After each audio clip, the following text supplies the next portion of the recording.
उपचुनाव के परिणाम आने में अब कुछ ही घंटे बाकी हैं। ऐसे में परिणामों को लेकर प्रत्याशियों की धड़कन बढ़ना तो लाजमी है ही, साथ ही मतदाताओं और नेताओं की निगाहें भी इस परिणाम के इंतजार में हैं। उपचुनाव की 28 सीटों में करेरा भी शामिल है। इस परिणाम के बाद करेरा का किंग कौन होगा, यह आने वाले घंटों में तय होने वाला है। इंतजार है तो इस बात का कि करेरा में कांग्रेस की जीत की हैट्रिक लगती है या व्यक्ति का चेहरा रिपीट होता है। इस पर सबकी निगाहें टिकी हैं। देखिए यह रिपोर्ट। विधानसभा उपचुनाव में ग्वालियर अंचल की जिन 16 सीट पर उपचुनाव हुआ है, उनमें से करेरा सीट अहम है। अहम इसलिए भी कि इस सीट पर जहां सिंधिया का प्रभाव माना जाता है, तो वहीं इस बार बीजेपी ने भी पूरी ताकत झोंकी है। ज्योतिरादित्य सिंधिया और सीएम शिवराज सिंह ने यहां ताबड़तोड़ सभाएं की हैं, तो केंद्रीय मंत्री नरेंद्र सिंह तोमर सहित प्रदेश के गृह मंत्री नरोत्तम मिश्रा और अन्य मंत्रियों ने लगातार चुनाव प्रचार किया है। वहीं कांग्रेस की बात करें तो केवल कमलनाथ और सचिन पायलट की एक सभा हुई है। स्थानीय मुद्दों की जगह कांग्रेस का गद्दार और बिकाऊ मुद्दा हावी रहा। मतदान प्रतिशत भी 2018 की तुलना में ज्यादा रहा। अभी तक यहां त्रिकोणीय मुकाबला होता था, लेकिन इस बार भाजपा और कांग्रेस के बीच ही टक्कर मानी जा रही है। अपनी अपनी जीत के लिए दोनों ही दलों के प्रत्याशी दावे भी कर रहे हैं। निर्वाचन आयोग को धन्यवाद करूंगा कि बहुत शांतिपूर्ण मतदान हमारे क्षेत्र में हुआ। हमारे क्षेत्र की ऐसी परंपरा है, उसके मुताबिक गंभीरता दिखाते हुए और बहुत बड़ी तादाद में, अच्छे प्रतिशत में यहाँ पर मतदान हुआ। मैंने एक लोकतंत्र की जीत हुई है। जनता जनार्दन है, जनता भगवान है, उसने अपना आशीर्वाद दे दिया है जो ईवीएम में कैद है। मैं तो अपने मतदाताओं को, क्षेत्रवासियों को धन्यवाद देना चाहूँगा कि इतना शालीनता से, लोकतांत्रिक तरीके से बड़े मैंने 73-74% के प्रतिशत लगभग मतदान हुआ है। इसके लिए उनको बहुत बहुत धन्यवाद और बहुत बहुत बधाई देता हूँ। क्या उम्मीद करते हैं, कैसे परिणाम आने वाले हैं? कुछ आइडिया लगे हो, अभी अध्ययन किया हो वोटिंग के बाद? देखिए, हर दल का अपना अपना अनुमान है, अपने अपने तरीके से गणित में लगाते हैं। चूंकि इस समय भारतीय जनता पार्टी के प्रति लोगों की जो रुझान है, वो आकर्षण है, वो बहुत ही अद्भुत है।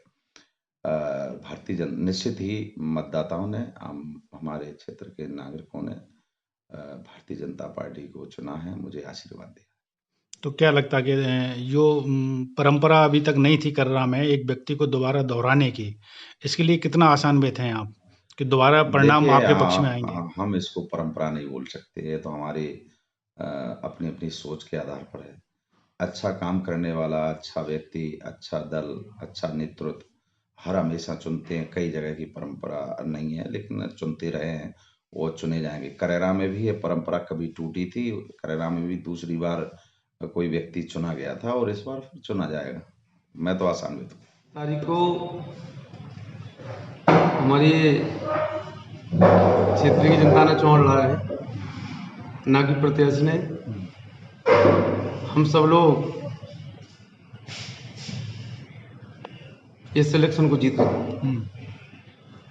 नहीं, जनता हमारा भरोसा है कि जीतेंगे इलेक्शन। सब मेरी जो जनता है उन्होंने चुनाव लड़ा है। सबका रुझान है कि हमको सारे लोगों ने अच्छे बढ़त दिए, अच्छे मत दिए। वोटिंग का प्रतिशत भी इस बार पिछली बार से ज्यादा रहा, 2018 की तुलना में बात करें तो इसको किस तरह से देखते हैं? अगर वोट ज्यादा करें तो क्या होने वाला है? पहले मैं विश्वास था तो उस जगह नहीं पहुंच पाया। अब सारे लोगों ने बसपा का वोट और कांग्रेस का वोट, ये प्लस होकर वोट मुझे पड़ा है। इसलिए मुझे पूरी आशा उम्मीद है कि भरोसा है कि जनता ने चुन रहा है और हम चुनाव जीतेंगे जी। तो किससे मानते हैं अपनी फाइट आप? क्योंकि मैदान में 4 प्रत्याशी थे। मुझे तो कोई नहीं दिखता फाइट में भी इस वक्त। अच्छा, क्या एक तरफा चुनाव मान? एक तरफा चुनाव मान इस वक्त। अच्छा जी। बीजेपी के लगातार यहाँ बड़े बड़े नेता आते रहे, सभा आती रही। कांग्रेस के उतने नेता नहीं आए। कमलनाथ जी थे मात्र जिन्होंने सभा की है।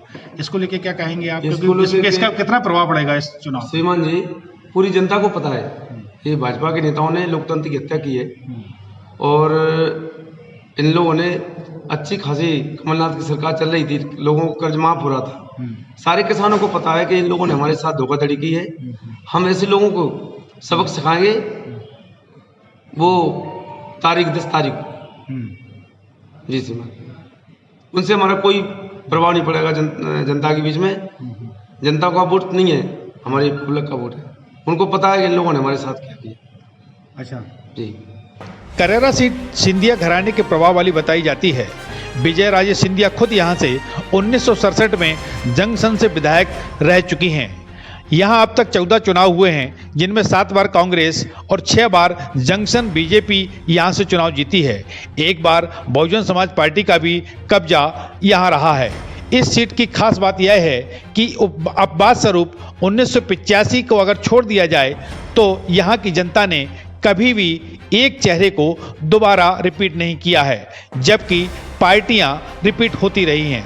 यहां लगातार 2 बार से कांग्रेस का कब्जा है और यदि इस उपचुनाव में कांग्रेस प्रत्याशी प्रागीलाल जाटव की जीत होती है तो यहां कांग्रेस की जीत की हैट्रिक होगी, जो कि एक रिकॉर्ड बनेगा। और यदि बीजेपी प्रत्याशी जसवंत जाटव की जीत होती है तो भी यहां एक इतिहास बनेगा और यह मिथक टूटेगा कि यहां की जनता किसी को रिपीट नहीं करती। राजनीतिक पंडितों की माने तो इस उपचुनाव में यह रिकॉर्ड तो बनने वाला है। वहीं बढ़ा हुआ मतदान प्रतिशत को राजनीतिक पंडित बीजेपी के पक्ष में मानते हैं। 73% तक पहुंचा है। निश्चित रूप से एक इतिहास गढ़ा है यहाँ की जनता ने। रही बात परिणाम की, जो पेटियों में बंद है, 10 तारीख को आने वाला है। अभी तक तो जो कयास लगाए जा रहे हैं, चर्चा यह भी है कि जसवंत जाटव पुनः विधायक बनेंगे।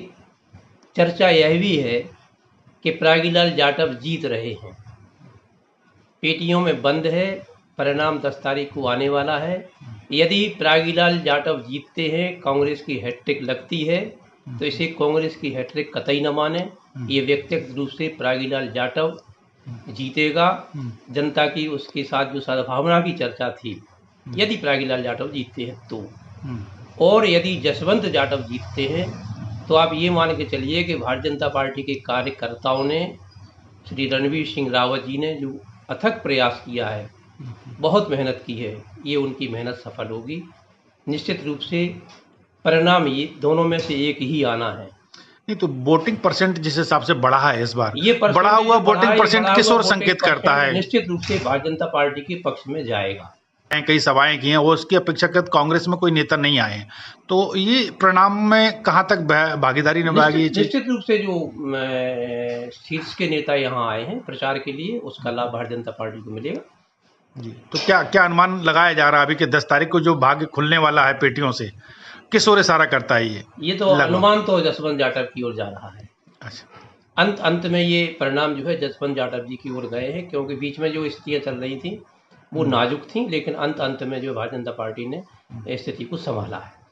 वोटिंग हुई थी, मंगलवार को ही परिणाम आना है। यह मंगल किसके लिए मंगल होगा और किसके लिए बनेगा अमंगल, यह भी कल दोपहर तक साफ हो जाएगा। परिणाम जो भी हो, लेकिन करेरा के लिए होगा ऐतिहासिक।